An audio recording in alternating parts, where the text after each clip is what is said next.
Welcome to Terenov's Geopolitics channel. Tonight, we're looking at a story that could reshape energy markets, military calculations, and the balance of power in the Middle East. Washington says Iran is under crushing pressure and nearing collapse. But leaked intelligence reports are telling a very different story behind closed doors. According to reports tied to classified CIA analysis, Tehran may be capable of surviving months longer than publicly admitted, despite sanctions, maritime pressure, and growing confrontation around the Strait of Hormuz. And if that assessment is accurate, then the entire strategic picture may be far more dangerous than many people realize.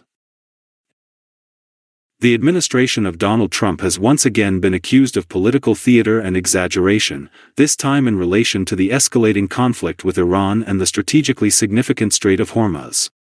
While officials in Washington continue presenting a triumphant narrative that Iran is supposedly on its knees under increasing economic pressure and maritime restrictions, intelligence assessments emerging behind closed doors paint a much more complex and unsettling picture. And honestly, this is where things start getting awkward for the White House narrative. Reports citing a classified analysis attributed to the Central Intelligence Agency suggest that Tehran's ability to endure the current crisis has been substantially underestimated. According to reporting connected to the Washington Post, the leaked findings indicate that Iran could continue functioning under severe blockade conditions for at least another 3 to 4 months, and potentially far longer. Rather than collapsing under pressure, the Iranian state appears to have developed a resilience that continues frustrating American planners and analysts. Terenov's analysis is that this gap between public messaging and intelligence reality may become politically explosive if the confrontation drags on. This widening contradiction between public statements and internal intelligence assessments is fueling criticism that the White House may be attempting to shape perception more aggressively than it is confronting operational reality. The Strait of Hormuz remains one of the most strategically critical maritime chokepoints on Earth. A massive share of the world's oil and liquefied natural gas exports passes through that narrow corridor every day. Because of that, any prolonged confrontation in the region threatens not just Middle Eastern stability, but also inflation, shipping routes, energy prices, and the wider global economy. For years, successive American administrations have relied on sanctions, naval pressure, and economic isolation in an effort to weaken Tehran. The logic behind that strategy seemed relatively straightforward. Severe economic pain was expected to eventually damage Iran's domestic stability, degrade military capability, and force political concessions. Yet the latest intelligence assessments reportedly suggest that Iran adapted far more effectively than many Western policymakers anticipated.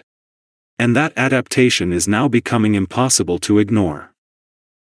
One major reason for Iran's endurance lies in the structure of its economy itself. Decades of sanctions effectively forced Tehran to create alternative trade systems, covert financial mechanisms, and regional supply networks.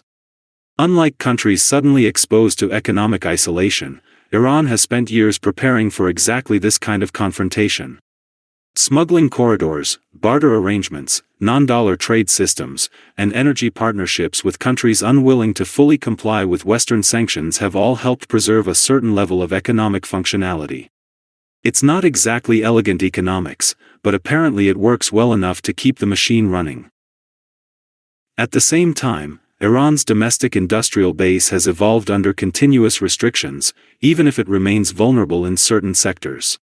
Local production capabilities have become increasingly important in missile development, drone manufacturing, military production, and energy infrastructure.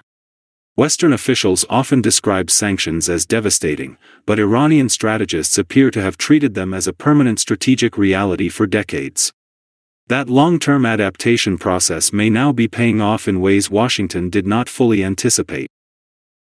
This also helps explain why repeated predictions of imminent collapse consistently fail to materialize.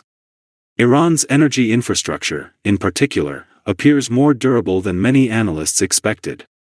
Although sanctions have reduced oil export volumes compared to previous peak years, Tehran has continued finding buyers through indirect channels and heavily discounted sales. Some shipments reportedly move through intermediaries, while others are rebranded or transferred between vessels at sea to obscure their origin. Despite intense scrutiny from Western monitoring agencies, these methods continue generating critical revenue streams for the Iranian government. Meanwhile, Iran's military posture has become increasingly decentralized and asymmetric. Instead of relying entirely on traditional force projection, Tehran invested heavily in drones, ballistic missiles, proxy networks, cyber warfare capabilities, and dispersed command structures. This strategy complicates attempts to rapidly neutralize the country through conventional military pressure alone. Terenov's analysis is that this decentralized structure may be one of the most underestimated components of Iran's long-term survival strategy. The leaked intelligence assessment reportedly acknowledges another difficult reality for Washington. Even under severe blockade conditions, Iran still retains substantial retaliatory capabilities. Any escalation near the Strait of Hormuz risks triggering disruptions capable of sharply increasing global oil prices. Even temporary interruptions to tanker traffic could send shockwaves through international markets. And the thing is, global markets tend to panic first and ask questions later. This creates a major strategic dilemma for the United States and its allies. On one side, Washington seeks to demonstrate strength and deterrence. On the other side, a prolonged confrontation risks damaging the global economy during a period when many countries are already struggling with inflation, fragile supply chains, and rising debt burdens. European allies, Asian energy importers, and Gulf states all have enormous interests in keeping maritime trade routes functioning normally. Critics increasingly argue that White House rhetoric is becoming disconnected from these wider risks. Public statements portraying Iran as nearing collapse may sound politically effective domestically, but they also create expectations that may not align with intelligence realities. If Tehran continues enduring pressure longer than anticipated, Washington could face mounting questions regarding the effectiveness of its strategy. That credibility gap could eventually become a problem not only internationally, but also inside the United States itself. The leaked findings also raise broader concerns about the recurring gap between political messaging and intelligence community assessments in modern American foreign policy. Similar tensions emerged during conflicts in Afghanistan, Iraq, and several other geopolitical crises where public optimism sharply contrasted with classified evaluations behind closed doors. In this situation, the contrast appears especially striking because the White House narrative reportedly emphasizes rapid Iranian deterioration, while intelligence analysts caution that the country still possesses significant endurance capacity. These discrepancies often emerge because political leaders and intelligence agencies operate under very different incentives. Governments seek to project confidence, control, and momentum. Intelligence analysts, meanwhile, are tasked with evaluating risks, vulnerabilities, and worst-case scenarios. Those two objectives do not always align neatly, especially during periods of geopolitical confrontation. Sometimes they barely align at all, actually. Another major factor strengthening Iran's position is the changing international landscape. The global order today is far more multipolar than it was during earlier sanction campaigns. China and Russia maintain varying degrees of economic, diplomatic, and strategic cooperation with Tehran. While neither Beijing nor Moscow may openly endorse every Iranian action, both powers have strong reasons to resist a regional order dominated entirely by Washington. Terenov's analysis is that this broader geopolitical shift may be quietly eroding the effectiveness of traditional American pressure tactics. China remains especially interested in stable energy supplies and alternative trade corridors connecting Asia and the Middle East. Iran's geographic position makes it strategically important for several regional connectivity projects.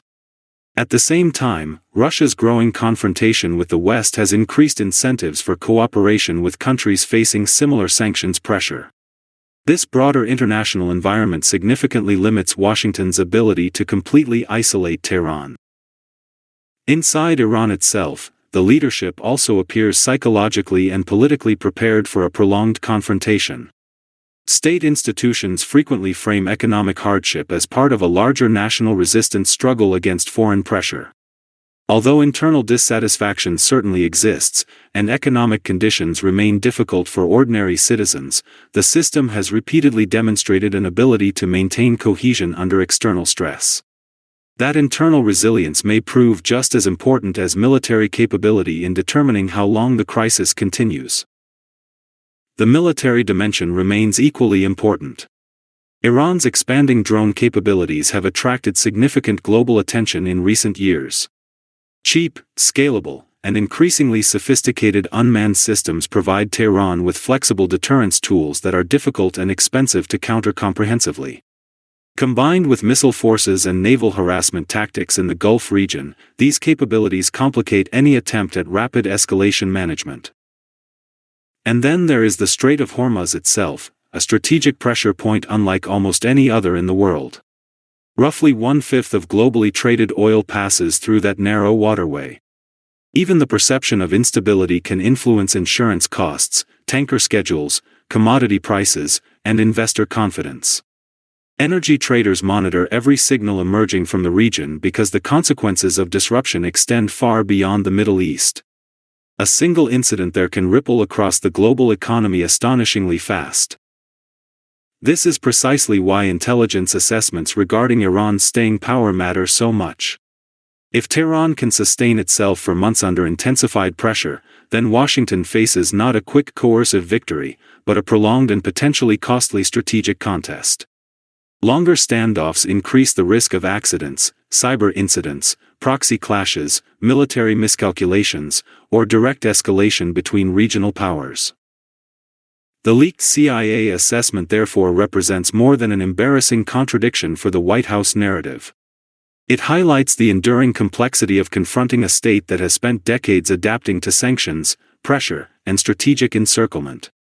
Iran may face severe economic challenges, but survival under pressure has become deeply embedded within its statecraft.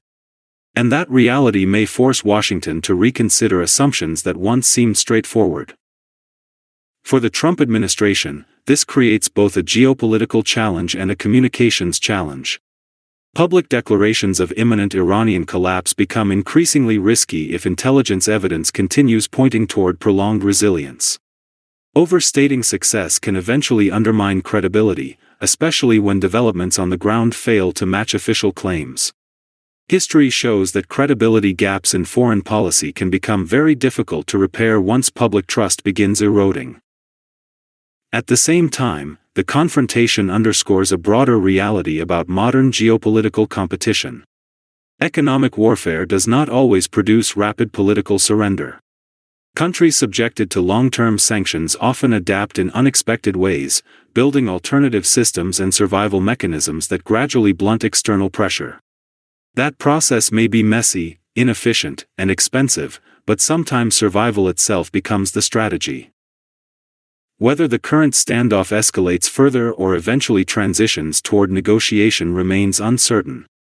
But one conclusion emerging from the leaked intelligence assessment is becoming increasingly difficult to dismiss. Iran does not appear to be collapsing nearly as rapidly as Washington publicly suggests. Instead, the country continues demonstrating a stubborn ability to absorb pressure, preserve core state functions, and maintain strategic leverage in one of the world's most sensitive regions. And for global markets, military planners, and world leaders alike, that changes the entire equation. If you like this video, please like, subscribe and share.